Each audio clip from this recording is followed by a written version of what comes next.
The Bank of Canada has a big toolkit that it can deploy to keep prices under control, and it's only begun to open it up and use some of those tools. The next step is raising its key benchmark policy rate, and we're likely to see that at some point in the months ahead.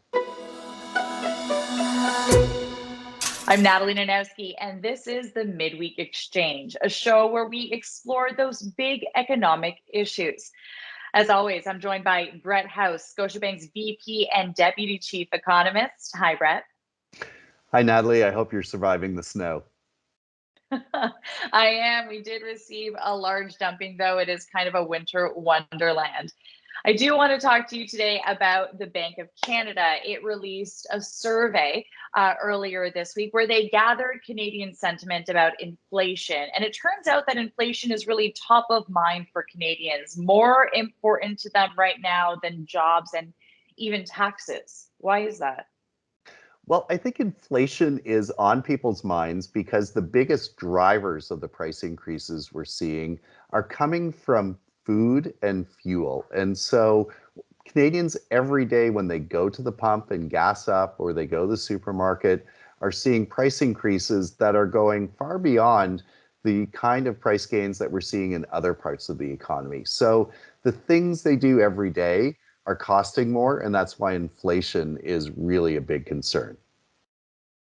So the survey also suggests that Canadians doubt that policymakers will really be able to rein in inflation.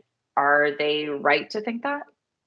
Well, I think a bit of context is worth keeping in mind here because Canada has had one of the most successful inflation control frameworks in the world over the last few decades. And if you look at the history of price increases in Canada, they have largely been more often below the 2% target of the Bank of Canada than above, particularly over the last 10 years. So inflation has been something that our policymakers have contained well.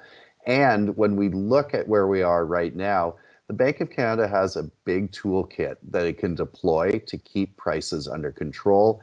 And it's only begun to open it up and use some of those tools. A few months ago, it stopped buying bonds in markets in order to keep interest rates in those markets under control. And so it's become a little more expensive to borrow, and that's going to contain prices and demand. The next step is raising its key benchmark policy rate, and we're likely to see that at some point in the months ahead. Right. We might even get a sneak peek next week about what the Bank of Canada is going to do. Tell us about that in terms of our week ahead. Well, on Wednesday of next week, we have the Bank of Canada's next policy rate decision, along with the release of its monetary policy report, which it does on a quarterly basis. And that contains its updated forecasts on how it sees the Canadian economy developing and what kind of policy tools it needs to keep deploying to keep inflation under control. And there's a decent chance we could see a move by the Bank of Canada on the policy rate on Wednesday, or a change in its communication that gives us a clearer hint on whether it will move at the March or April meetings. We'll for sure be watching that closely. Thanks so much, Brett. Great to speak with you, Natalie. Great to speak with you too. And the Midweek Exchange will return next Wednesday.